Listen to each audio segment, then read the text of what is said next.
The designer Young can also take a sleek fiberglass idea of tomorrow and make that happen too.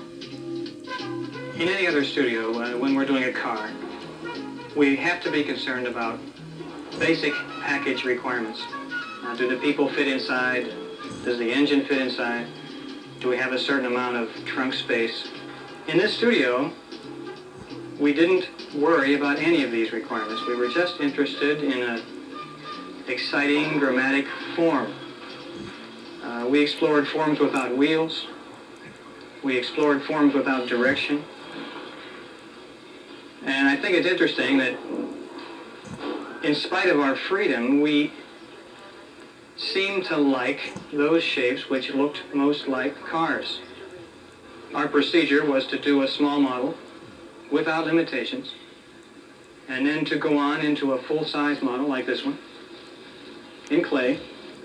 When it was the way we liked it, then we'd have it cast in fiberglass like this car. I think this lack of any kind of control has helped us come up with some ideas and concepts that I don't think we would have done. I'm sure we wouldn't have done if we had been controlled in any way. Well, we've been into this now 6 or 8 months, and I like the product of this effort. I think that it shows signs of being very, very useful. It's been very useful, and it's an interesting sidelight is that it's all of us have our pet ideas we've been carrying around for years. Yes, this is. And we've all had a chance to try them and find out if they're really that good or not.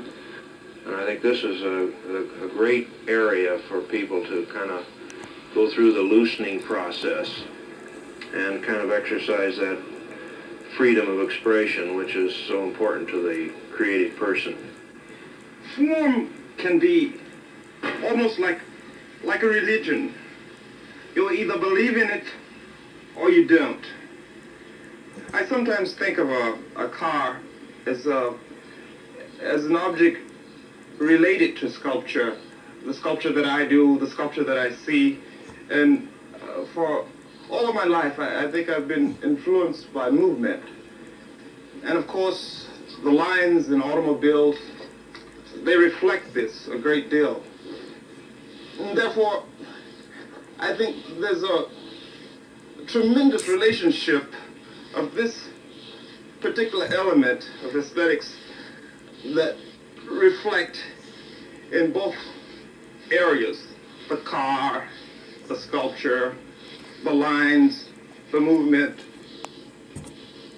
All these things are interrelated somehow with design.